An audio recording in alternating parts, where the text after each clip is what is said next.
વિદ્યાર્થી મિત્રો, આજે આપણે ચેપ્ટર 2 પરમાણ્વીય બંધારણ ધોરણ 11 કેમેસ્ટ્રીમાં થોડાક એક્ઝામ્પલની ચર્ચા કરીએ. હવે પરમાણ્વીય બંધારણ આમ બહુ સહેલું ચેપ્ટર છે. ઘણા બધા પ્રકારના સૂત્રો આવે છે, તમને જે તે વખતે સમજાવેલા છે, તમે લખ્યા પણ હશે. ઘણી વખત નાના નાના પ્રશ્નોમાં મૂંઝવણ થઈ જાય કે ભાઈ કયું સૂત્ર વાપરવું અને દરેક સૂત્ર છે એનું શું એનાલિસિસ છે. તો એના વિશે કેટલાક એક્ઝામ્પલ લઈએ એટલે તમને ખ્યાલ આવશે. જો પહેલો એક સિમ્પલ દાખલો છે કે ભાઈ હાઇડ્રોજન પરમાણુની ઉર્જા તેની ધરા અવસ્થાએ -13.6 ઇલેક્ટ્રોન વોલ્ટ છે. પહેલાં તો એ ચર્ચા કરી લઈએ કે ભાઈ જ્યારે હાઇડ્રોજન પરમાણુમાં ઇલેક્ટ્રોનની ઉર્જા આવે તો ઘણા બધા એકમોમાં તમે શીખ્યા છો, joule, kilo joule, calorie, electron volt, બરાબર. અહીંયા આપણને ઇલેક્ટ્રોન વોલ્ટ આપેલી છે અને દરેક એકમની જે ઉર્જા છે એ આંકડાકીય માહિતી સાથે તમારી પાસે નોટમાં હશે જ. અહીંયા આપેલી છે -13.6 ઇલેક્ટ્રોન, તો ઇલેક્ટ્રોન વોલ્ટ. તો આપણે જે એકમમાં આપી છે એ જ એકમની અંદર આપણે એને લઈશું. અને પછી એવું કહે છે તો n = 5માં જાય એ ઇલેક્ટ્રોન તો કેટલી ઉર્જા પ્રાપ્ત કરે. એટલે અહીંયા પ્રશ્ન આવો છે કે ભાઈ ન્યુક્લિયસની આજુબાજુ જ્યારે હાઇડ્રોજનનો ઇલેક્ટ્રોન n = 1, આ n = 1માં ફરી રહ્યો છે અહીંયા આ જગ્યાએ, તો તે વખતે એની જે ઉર્જા છે એ ઉર્જા કેટલી આપેલી છે? -13.6 ઇલેક્ટ્રોન વોલ્ટ. હવે એ ત્યાંથી બીજી કક્ષા, ત્રીજી કક્ષા, ચોથી કક્ષા અને પાંચમી કક્ષા, એટલે કે n = 5માં આવે તો હવે અહીંયા જે ઇલેક્ટ્રોન છે એની ઉર્જા કેટલી? બરાબર, સિમ્પલ પ્રશ્ન છે.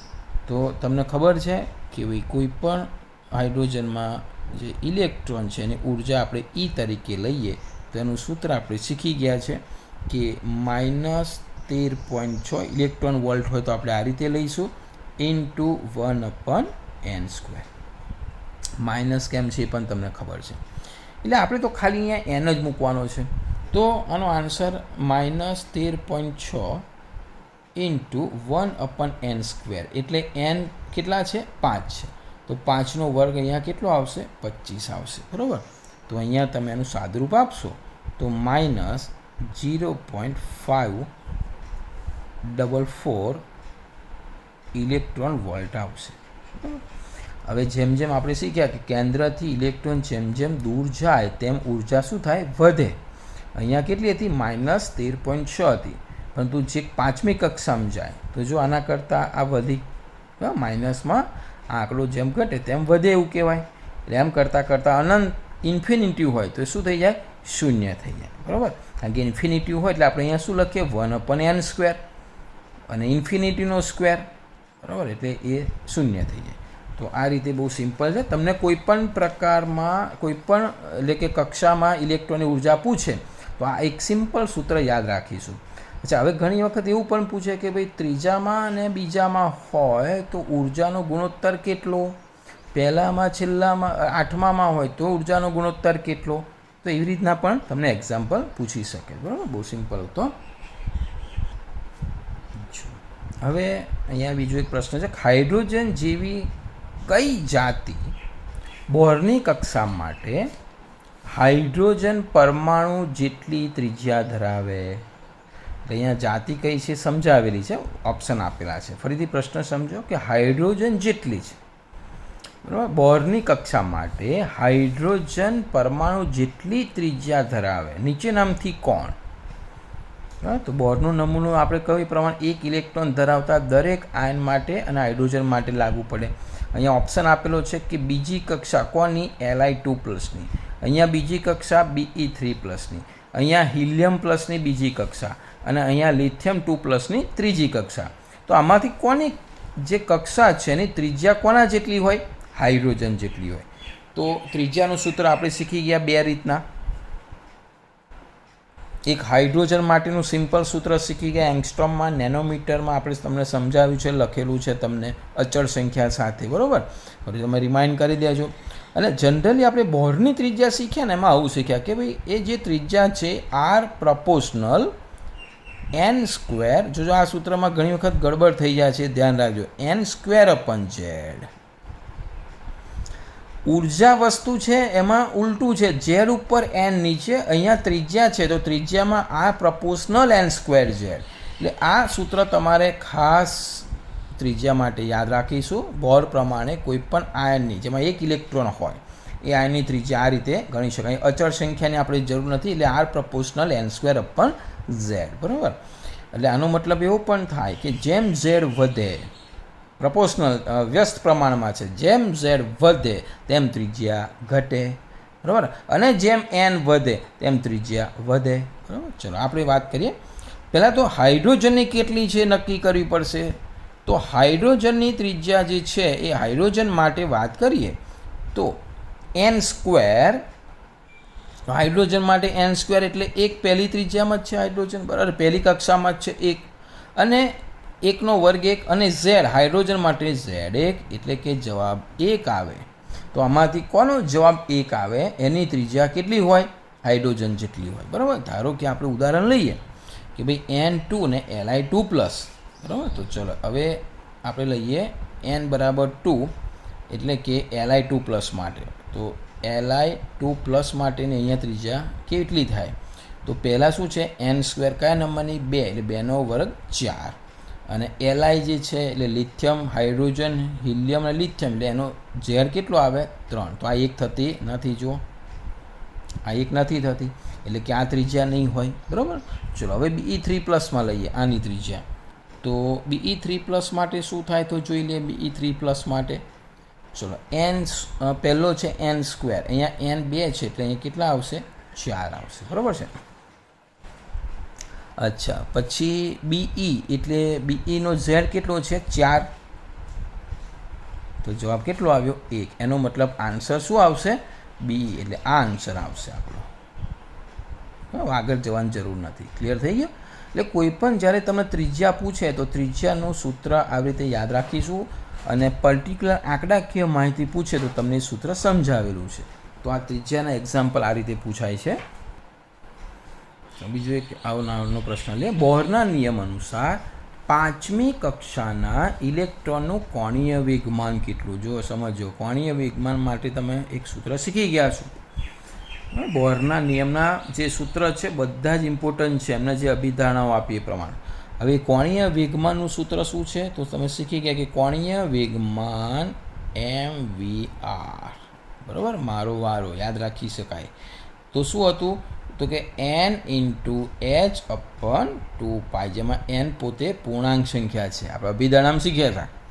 તો અહીંયા હવે શું કહે છે કે 5મી કક્ષામાં, તો એ સીધી વસ્તુ છે, n અહીંયા 5મા નંબરમાં છે, એટલે કે અહીંયા 5h/2π.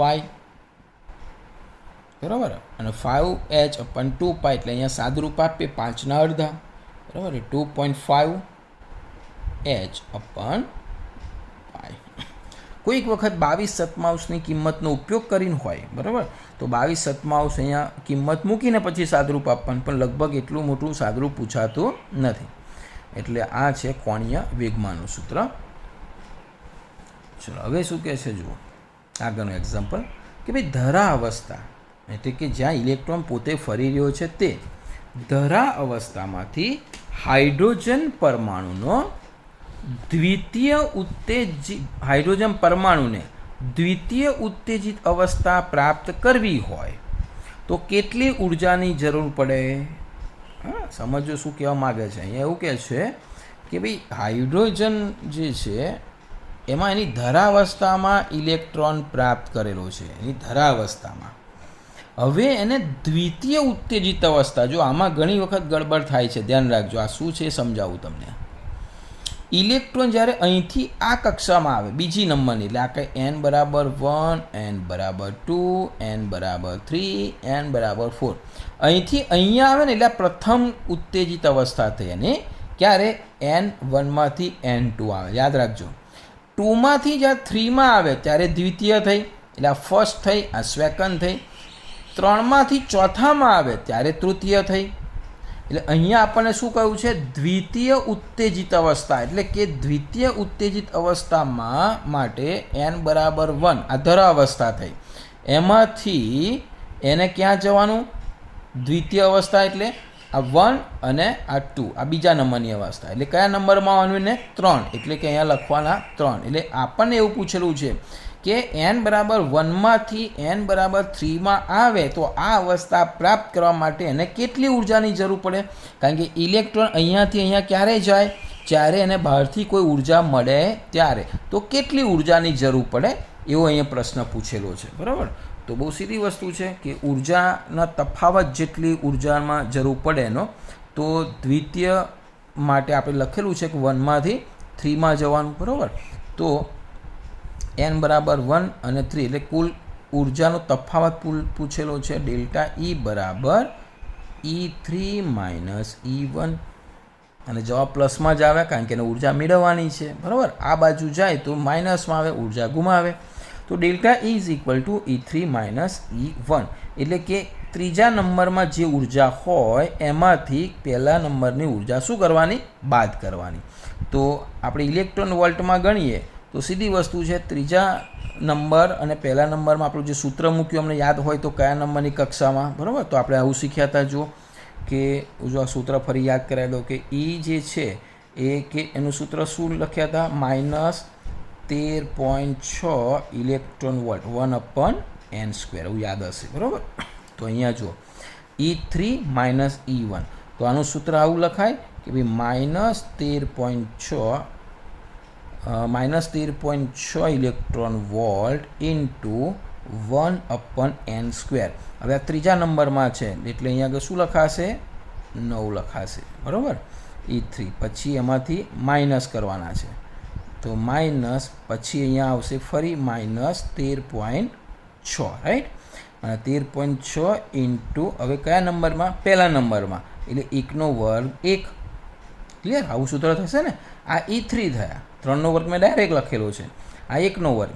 હવે આ માઇનસ માઇનસ પ્લસ થઈ જશે, આ માઇનસ રહેશે. હવે એમાં માઇનસ માઇનસ પ્લસ થઈ જાય એટલે 13.6 અને 13.6 જો વિચારીએ આપણે, બરાબર, તો સીધી વસ્તુ એ સામાન્ય બહાર નીકળશે. એટલે કે 13.6 જે છે એ બહાર નીકળશે. તો અંદર કૌંસમાં શું રહેશે? આ પહેલું પદ આવશે પ્લસવાળું 1 અને આ આવશે 1/9. સિમ્પલ સાદરૂપ.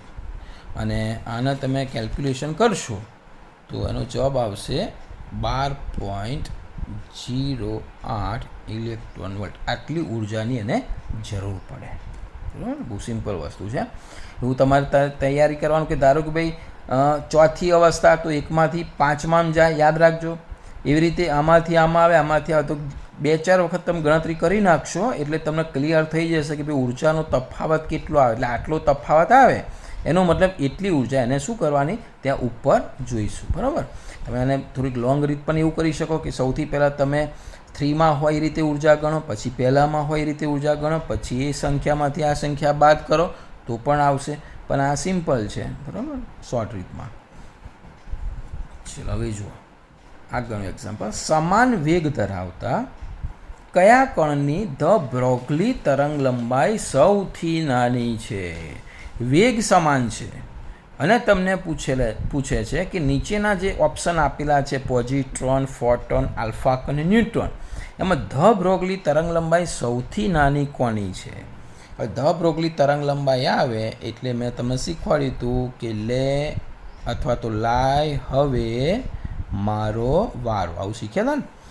લાય હવે મારો વારો એટલે lambda is equal to h/mv. તો અહીંયા બહુ સિમ્પલ છે કે તરંગ લંબાઈ છે ને પ્રોપોર્શનલ.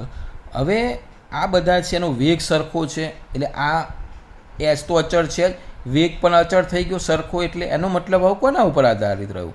1/m ઉપર તરંગ લંબાઈ. તો અહીં ગણતરી કરવાની જરૂર નથી. કોનો વધારે કોનો ઓછો તમને ખ્યાલ આવે. પોઝિટ્રોન આપણે શીખી ગયા હતા કે પોઝિટ્રોન તો ઇલેક્ટ્રોન, પ્રોટોન, ન્યુટ્રોન કરતાં પણ નાનો કણ છે, એનું દળ બહુ જ ઓછું છે. ફોટોન તો કે એ એક પ્રકારનો કણ છે પ્રકાશનો, બરાબર, અને એ પણ એનું પણ જે કદ છે સિમિલરલી ઇલેક્ટ્રોન. આલ્ફા કણ અને ન્યુટ્રોન આ બે કણ વધારે દળવાળા છે. એમાં ન્યુટ્રોન તો કે સૌથી વધારે દળ ધરાવે છે. અચ્છા, અહીંયા આલ્ફા કણને કમ્પેરિઝન કરીએ તો આલ્ફા કણ શું છે? તો કે આલ્ફા કણ જે છે એ પહેલાં ખબર હોવું જોઈએ કે આલ્ફા કણ શું છે, તો કે હિલિયમ છે. હિલિયમમાં 2+ છે, અહીંયા ZnO2 છે અને અહીંયા 4 છે. એટલે 2 ઇલેક્ટ્રોન દૂર થઈ જાય, બરાબર. અહીંયા 2 ઇલેક્ટ્રોન દૂર થઈ ગયા એટલે ઇલેક્ટ્રોન તો નથી રહ્યા, પણ એનું દળ કેટલું થયું, 4 થયું. ન્યુટ્રોનનું દળ કેટલું, નિયરલી 1. આનું દળ કેટલું થયું, 4 થયું. આનું નહીવત, આનું નહીવત. તો સૌથી વધારે દળ કોનું થયું, આલ્ફા કણનું. તો જેનું દળ વધારે એની તરંગ લંબાઈ ઓછી. તો એનો મતલબ એવો થયો કે આલ્ફા કણનું દળ જે છે, આલ્ફા કણનું દળ સૌથી વધારે થયું અને માટે આન્સર શું આવે કે આલ્ફા કણની તરંગ લંબાઈ સૌથી ઓછી છે. કોની, ધ બ્રોગલી તરંગ લંબાઈ, બરાબર. એટલે એ યાદ રાખીશું. ચલો ત્યાર પછી આ પણ એક્ઝામ્પલ ઘણી વખત પૂછાય છે. ન્યૂનતમ ઉર્જાથી મહત્તમ ઉર્જાના ચડતા ક્રમમાં ગોઠવો. હવે નીચે તમને N અને L ક્વોન્ટમ નંબર આપેલા છે, N અને L, બરાબર. એક કોણીય વેગમાન ક્વોન્ટમાંક નંબર અને એક મુખ્ય ક્વોન્ટમાંક નંબર. હવે આ બહુ સિમ્પલ છે પણ છતાંય ગણાવી દઉં છું, તમને આવડતો જ હશે. આમાં આપણે સૂત્ર કયું યાદ રાખીશું, N+L. N+L પ્રમાણે એ જે જેની કિંમત વધારે ને એની ઉર્જા વધારે, બરાબર. એટલે આ મૂલ્ય જેટલું વધુ તેની ઉર્જા વધુ. હવે N ને Lમાં જે L બે સરખા મૂલ્ય આવે તો સરખા મૂલ્ય આવે તો N ઉપરથી Nનું મૂલ્ય જેનું વધુ તેની ઉર્જા વધુ. બસ આ બે વસ્તુ યાદ રાખીશું એટલે કોઈ પણ વખત ફાવશે, બરાબર. ચલો અહીંયા ગણી લઈએ. અહીંયા N+L 4 ને 1 કેટલા થયા, અહીંયા 5 થયા. 4 ને 0 કેટલા થયા, 4 થયા. ચલો અહીંયા 3 ને 2 5, અહીંયા કેટલા થયા, 5 થયા. 3 ને 1 4, અહીંયા કેટલા થયા, 4 થયા. ચલો સૌથી વધારે ઉપર 2 આવશે કોણ, 5 વાર આ બંને. હવે આ બંનેમાંથી કોણ પહેલું આવે, જો બેવના મૂલ્ય સરખા હોય N+Lના તો કયું મૂલ્ય જોવાનું, Nનું મૂલ્ય જેનું વધારે, બરાબર. એ તો અહીંયા N4 છે, અહીંયા 3 છે, તો સૌથી વધારે મૂલ્યવાળું આવશે આ, બરાબર. એ આવશે. ચલો ત્યાર પછી તો સીધી વસ્તુ છે, C જ આવશે. કેમ, કારણ કે 5 વાળા 2 જ છે. આ બેની સરખામણીમાં પહેલો નંબર આનો આવે તો બીજો તો આનો જ આવે. ચલો ત્રીજા ચોથામાં ફરી પાછા મૂલ્ય સરખા 4 અને 4, તો બંને મૂલ્ય સરખા હોય ફરી N જોવાનું. અહીંયા N3 છે, અહીંયા N4 છે, તો આ વધારે આવશે એટલે કે એના પછી આવશે B અને છેલ્લી આવશે D. એટલે આ ઉર્જા ક્વોન્ટમ નંબર ઉપરથી જ્યારે ઇલેક્ટ્રોનની ઉર્જા પૂછે તો આ સૂત્ર યાદ રાખીશું કે N+Lનું મૂલ્ય જેટલું વધુ તેમ તેની ઉર્જા વધુ. પણ આ મૂલ્ય બંનેનું સરખું આવે તો જેના Nનું મૂલ્ય વધુ તેની ઉર્જા વધારે, બરાબર. તો આ રીતે નાના નાના એક્ઝામ્પલો છે, પ્રેક્ટિસ કરજો એટલે તમને ખ્યાલ આવી જશે. જો આવા પણ પ્રશ્ન ઘણી વખત પૂછ્યા હોય છે. Li2+ છે માટે દ્વિતીય ઉત્તેજિત અવસ્થાની ઉર્જા ઇલેક્ટ્રોન વોલ્ટમાં કેટલી. અહીંયા તમને કોઈ પણ બોરની અભિધારણા પ્રમાણે અહીંયા Li2+ છે, પછી આગળ Be3+ છે, He+ છે, આવા કોઈ પણ આયન આપે જેમાં એક ઇલેક્ટ્રોન હોય તો એમાં જેવી રીતે આપણે હાઇડ્રોજનની દરેક કક્ષામાં રહેલા ઇલેક્ટ્રોનની ઉર્જા ગણીએ છીએ એવી રીતે આ બધા જ એક ઇલેક્ટ્રોન ધરાવતા દરેક આયનની આવી રીતે ઉર્જા ગણી શકાય. આ બધા માટે એક જ સરખું સૂત્ર આપણે યાદ રાખવાનું છે કે જ્યારે આયન હાઇડ્રોજન સિવાય કોઈ પણ હોય તો એની જે એનર્જી છે ને એ એનર્જીનું સૂત્ર છે, હવે ઇલેક્ટ્રોન વોલ્ટ છે એટલે 13.6 તો આવશે જ, ઇન્ટુ ઉપર જે છે એ Z² મૂકીશું અને નીચે જે છે એ મૂકીશું N². યાદ રાખીશું આપણે, ત્રિજ્યાના બધાના સૂત્ર મિક્સ ના થઈ જાય. કોઈ પણ એક ઇલેક્ટ્રોન ધરાવતા અણુ કે આયનમાં કોઈ પણ કક્ષાની ઉર્જા શોધવી હોય તો એનું સૂત્ર આ જનરલ છે, -13.6 ઇન્ટુ Z²/N². બરાબર. એટલે અહીંયા જે પણ હોય એનો Z લખવાનો અને જે કક્ષામાં આપેલું હોય એનો N. હવે દ્વિતીય ઉત્તેજિત અવસ્થા છે એટલે દ્વિતીય ઉત્તેજિત અવસ્થાનો મતલબ થાય કે ભાઈ N બરાબર કુલ ઉર્જા પૂછેલી છે એટલે N1 હોય તો દ્વિતીયમાં N બરાબર કયામાં આવશે, ત્રીજામાં આવશે. એ તમને એવું પૂછેલું છે કે આપણને 3માં હોય ત્યારે કેટલી ઉર્જા છે, દ્વિતીય અવસ્થાની ઉર્જા પૂછેલી છે, તફાવત નથી પૂછેલો. તો n બરાબર 3 છે તો દ્વિતીય ઉત્તેજિત અવસ્થા થઈ. હવે અહીંયા કિંમત મૂકી દઈએ આપણે બધામાં. તો 13 - 13.6 ઇન્ટુ, ચલો Li માટે Z કેટલો થાય, તો કે Li માટે જો હાઇડ્રોજન માટે 1, હિલિયમ માટે 2, તો Li માટે 3, એટલે અહીંયા આવશે 3નો વર્ગ, એટલે 3નો વર્ગ આવશે. n કઈ કક્ષામાં, ત્રીજી કક્ષામાં, એટલે અહીંયા પણ શું આવશે, 3નો વર્ગ આવશે. તો સિમ્પલ છે, ઉડી જશે. બરાબર, એટલે આન્સર કેટલો આવશે અહીંયા -13.6 ઇલેક્ટ્રોન વોલ્ટ. બરાબર, તમે આવી રીતે પણ ગણી શકો. આવી રીતે ગમે તેટલા આયન હોય એક ઇલેક્ટ્રોન માટે, તો એ રીતે તમે ગણી શકો. ઉર્જાનો તફાવત પણ ગણી શકો. ચલો એનો જ ઉદાહરણ લઈને એક દાખલો જોઈએ કે He+ માટે ત્રીજી અને પાંચમી કક્ષાની ઉર્જાનો ગુણોત્તર કેટલો થાય. ચલો આ પણ બહુ સિમ્પલ પ્રશ્ન છે, તમને આવડવો જોઈએ. He+ માટે ત્રીજી અને પાંચમી કક્ષાની ઉર્જાનો ગુણોત્તર. હવે આમાં અત્યારે ડિટેલમાં સમજાવું, પછી એનું શોર્ટ સૂત્ર તમને ખ્યાલ આવી જશે. કે જ્યારે સામાન્ય સૂત્રની વાત કરીએ તો આવું સૂત્ર આવે ઉર્જાનો, જે ઉર્જા મેળવવા માટે કે -13.6 ઇન્ટુ આપણે ઉપર શીખ્યા એમ Z²/n². ક્લિયર. હવે અહીંયા કોની વાત છે, He+ની. હવે He+ની વાત કરીએ તો એની ત્રીજી, બરાબર, એટલે કે એનો મતલબ એવો થયો કે ભાઈ E3 તો -13.6, Z He માટે કેટલો, તો કે 2, એટલે અહીંયા આપણે લખીશું 2નો વર્ગ, અને ત્રીજી કક્ષા એટલે અહીંયા આવશે 3નો વર્ગ. હવે કયા નંબરની કક્ષા છે, પાંચમી કક્ષા, એટલે તમે એવું લખશો પાંચમી કક્ષામાં કે ભાઈ E5 તો પણ -13.6, અહીંયા ફરી 2નો વર્ગ, અને અહીંયા શું આવશે 5નો વર્ગ. આવું આવે. હવે આટલા બધા સાદુરૂપ આપવાની જરૂર નથી. જ્યારે તમને અહીંયા એક સરખો આયન આપેલો હોય અને એની કોઈ પણ કક્ષાનો ગુણોત્તર પૂછે, તો એના માટે આપણે એક આવું સૂત્ર તારવી શકીએ આના ઉપરથી, જો આખું ના લખવું હોય તો.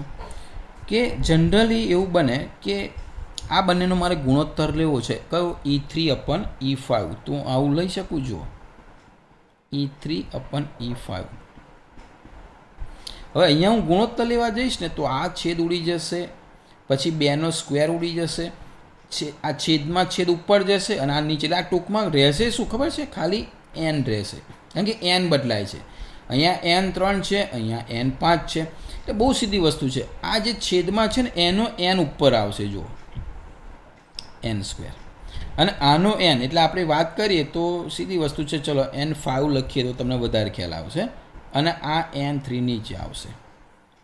એટલે જનરલી સૂત્ર આવું થયું. એટલે એનો મતલબ એવો થયો કે ભાઈ ડાયરેક્ટ સૂત્ર મારે લખવું હોય, ચલો પહેલી બીજી કક્ષાનો, તો E1/E2 ઉપર આવશે આની કક્ષા એટલે કે n2², નીચે આવશે આની કક્ષા એટલે કે n1². આ જનરલ સૂત્ર તમે યાદ રાખો, એટલે દરેક કોઈ પણ ગુણોત્તરનું પૂછાય તો તમને એવું યાદ રહી જાય. તો સીધી વસ્તુ, આનો જવાબ હવે ડાયરેક્ટ સીધો આવશે.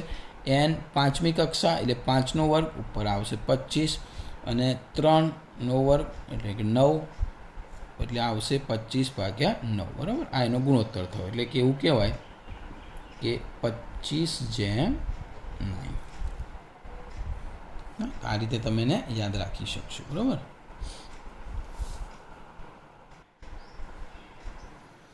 જો બીજા કેટલાક નાની જે વસ્તુ છે સમજવાની છે, તો ફોટોન જે છે ને, ફોટોન જેને પ્રકાશનો કણ કહીએ છીએ, એ કોઈપણ ફોટોનની ઉર્જા છે જે મેક્સ પ્લાન્કે આપણને આપી હતી, તો એ કેટલી હોય છે, તો કે ફોટોનની ઉર્જા E = આપણે યાદ હોય તો hν જેટલી હોય, રાઈટ, hν જેટલી હોય. એનો મતલબ એવો થયો, ન્યુની કિંમત મૂકી દઈએ તો hc/λ જેટલી હોય. બરાબર. એટલે આ બહુ સિમ્પલ સૂત્ર છે કે ભાઈ કોઈ પણ ફોટોની ઉર્જા E કેટલી હોય, hc/λ. એટલે કે જનરલી તમે એવું જોવા જાઓ આ સૂત્ર ઉપરથી, તો જે એનર્જી છે ને એમાં E = 1/λ એવું થશે. જુઓ આ બંને અચળ છે એચ ને સી. તો કોના વ્યસ્ત પ્રમાણમાં છે? તરંગ લંબાઈના વ્યસ્ત પ્રમાણમાં. એટલે જેટલી તરંગ લંબાઈ વધારે એટલી એનર્જી ઓછી. તો આના ઉપરથી જ્યારે એ એકબીજાના વ્યસ્ત પ્રમાણમાં છે તો બહુ સીધી વસ્તુ, જો હું ઉર્જાને ડબલ કરું, સમજો ઉર્જાને હું બમણી કરું તો તરંગ લંબાઈ કેટલી થઈ જાય? અડધી થઈ જાય. સીધી વસ્તુ. જો હું ઉર્જાને બમણી કરું તો તરંગ લંબાઈ કેટલી થઈ જાય? અડધી થઈ જાય. એટલે એ આપણે ખાસ યાદ રાખીશું કે એના ઘણા બધા એક્ઝામ્પલ પૂછાય છે. એટલે એનર્જી અને જે કોઈ પણ ફોટોન છે એની તરંગ લંબાઈ એકબીજાના વ્યસ્ત પ્રમાણમાં છે. એના પણ કેટલાક એક્ઝામ્પલ જોઈએ. જો આનો બે રીતે દાખલો ગણી શકાય. 900 નેનોમીટર તરંગ લંબાઈ ધરાવતા પ્રકાશની વિકિરણ ઉર્જાનું મૂલ્ય વધારીને 3 ગણું કરવામાં આવે તો તેની સાથે સંકળાયેલી તરંગ લંબાઈ કેટલી? જો ઉપર તમને યાદ રહી ગયું હોય કે હું બમણી કરું તો અડધી થાય, તો આ 3 ગણી કરું તો આ એનાથી ત્રીજા ભાગની થાય, હું 5 ગણી કરું તો એનાથી 5મા ભાગની થાય. તો સિમ્પલ તો તમને જવાબ એમાંથી આવડતો જ હશે, બરાબર? કે ભાઈ મેં કેટલી 900 તરંગ લંબાઈ છે.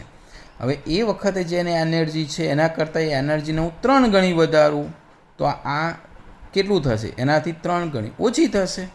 તો સીધી વસ્તુ છે. તમે આના ઉપરથી સિમ્પલ એવી રીતે ગણી શકો કે ભાઈ હું એને લેમડા જે છે, જો હું એનર્જીને 3E1 કરું તો તરંગ લંબાઈ જે છે એના કરતાં ત્રીજા ભાગની થાય. એટલે કે 900 છે એના કરતાં કેટલા ભાગની થાય?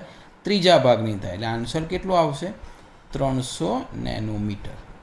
પરંતુ તમારે એને ડિટેલમાં જોવું હોય તો આપણે આ રીતે જોઈ શકીએ. ખાસ કરીને કે ભાઈ ગુણોત્તર લઈએ તો સીધી વસ્તુ છે. E1 અને એ જે E1 છે એને હું 3 ગણી કરું એટલે 2 એનર્જી મળી મને. તો E1 બરાબર શું થાય? HC અપન lambda.